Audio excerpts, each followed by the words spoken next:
Hello and welcome to this video tutorial from Computergaga.com, and in this video we are going to link two combo boxes together so that the second combo box is dependent on the first one. Now, I've done a video on this already, but I wanted to show an example with a bigger list. So the first time I did a video on this, it was a simple example, which is what most people need, I believe, with named ranges.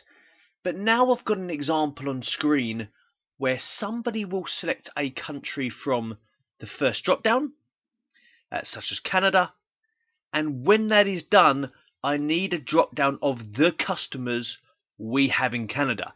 And it's coming from this list on the sheet, where you see, when you've got this volume of customers, you don't really want to be going through setting up named ranges for them, which is time consuming. So it's great with little lists that don't update regularly, but it's not sufficient here, where you have a big list of orders or a big list of customers. And I kind of want to perform a search. When I say Canada, I want to look through columns C and D and bring back their customers from Canada and use that in my list. That's what I want this time. So my plan is to use the advanced filter. So I have already set up some other ranges on this sheet. I currently have column F, which is where the criteria is happening, and I've written Brazil in there as my example country. And in columns H and I will be the results. And that area, especially I, is what I want the combo box, the second combo box, to pick up from. So, as you saw a moment ago with me on screen, that first combo box is already got a drop down list for the country. At the moment I've got a country written in F2, which has got nothing to do with that. But what I want to do is I want to start my macro recorder, and I'm going to record myself performing an advanced filter. We're then going to copy that code into some other macro code we're going to write. So that's the plan. I don't remember the advanced filter code off my head, and you simply don't need to when you can record it in just seconds. That's my opinion on that. Those who've taken my VBA course will know that. So let's do this. I'm going to start a macro recording. Drop down for macros, record macro. I don't care what it's called. I'm just going to put it in this workbook and click OK. And let's do an advanced filter. Data tab, advanced filter. Here we go, the advanced filter pops up. Would I like to filter in place or copy to a location? Let's copy to another location. The list range, it's got C and D. That's absolutely right. C and D is what I want. Criteria range, that's F1 and F2. The copy to area is going to be H1 and I1. That little table over there. Do any unique records? No, I don't. So that's the information. Copy to a range, looking at list in C and D, criteria is in F1 and F2. It's important these headers match, and in H1 and I1 is the copy to range. If I click OK, it performs the advanced filter, and that's what we're looking for. See how it's only brought back the customers for Brazil, which will be perfect for the second combo box if I can get that to look at column I. So let's stop that recording and let's go into the code. Developer Visual Basic. Here's my two combo boxes. First one, CBO country. Second one, CBO customer. Let's double click on CBO country, as it will be coming off the change event for that. And let's begin by writing the F2. Let's begin by writing the result from that combo box. So when somebody selects a country, write the name of that country to cell F2, which I'm going to double check I actually have that right and I've not made a mistake. CBO country.value, assign it to range F2. Let's look in the background here. Range F2 is where the country is. I just demoed an advanced filter in Brazil. Really, that country is going to be the one they chose in the combo box. So it is. It's there. Okay, now I want to perform the advanced filter. So in the Project Explorer on the left, if I expand the modules area, I have a module. And in there is the code created from my recording of an advanced filter. And I just want these lines here. Let me select them, take a copy, much easier than writing that stuff out. Go back into my other window and paste it into the relevant position. And that's where your VBA skills will come in. Let's have a look at what we've got here. So columns CD.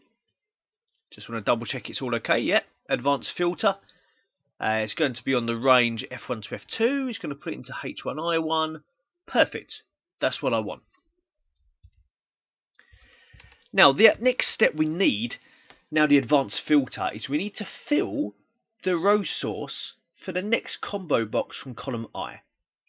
Now, my plan is to use a little loop here, from I2 down to the last. And I don't know where the end is, because I don't know how many customers there are. So I'm just going to quickly set up a little variable, dim r as integer. And let's go straight ahead and assign that with 2, because I know it will be the second row. And then let's put the value in there. Let's do the advanced filter. Let's clear customer, I think it was called. CBO customer.clear. Let's clear what may already be in the combo box, that second combo box. Just going to go and double check that it is called customer. It is CBO customer. And now let's have a little loop. Do until cells, I love the cells object, are common 9. So the 9 represents column I. Yeah? F is 6, 7, 8, 9. Dot value is empty. Nice simple loop for now. Let's not overthink this stuff. Obviously, depending on your situation, you may have to do something a bit different here. But I'm saying from row 2, column 9, little incremental variable here, do until the cell is empty. Let's quickly put in my little incrementer for that. Anyone who's not sure on the code I'm writing at the moment, you're not familiar with do loops, you're not familiar with variables, etc., please check out the link to my VBA course, which will be in the description of this video. But here we go. Now we want CBO customer dot add item. Now I could create a named range on the fly here or something like that and use that as the row source for the combo box. My plan is just to add these items though on the fly. So CBO customer dot add item cells are common 9, making a bit of a mess of this, dot value. So here we go, the values of those cells being assigned, adding the item each time, incrementing it. It will stop when it hits the end. I do hope this is good. Let me save what I've got and let's check it out. So I'm on this form. Let me open it up real time so I can see the stuff in the background. You can see I've got Brazil there at the moment and the advanced filter. Let me choose a different country like Denmark, and there's the advanced filter run. Look at that. If I choose a different country, Germany, it runs again with my VBA code. Now here we go. The second combo box is in. There's the customers from Germany. You see the first one in I2 there, down to the last one. Absolutely fantastic. Choose someone like Ireland. In you go, just the one there from Ireland. So we have a dependent combo box. Need that combo box to be a bit bigger, as you can see. I can just resize that on the form nice and easy. In here, just make that a bit bigger there. That'd be more appropriate, simple change. But here we have a dependent combo box, this time using the advanced filter because we were searching in a much larger list where the idea of naming ranges and using them, although simpler, would not have been adequate. I hope you found this video useful. Please check out some of our other videos on our YouTube channel and come check us out at Computergaga.com.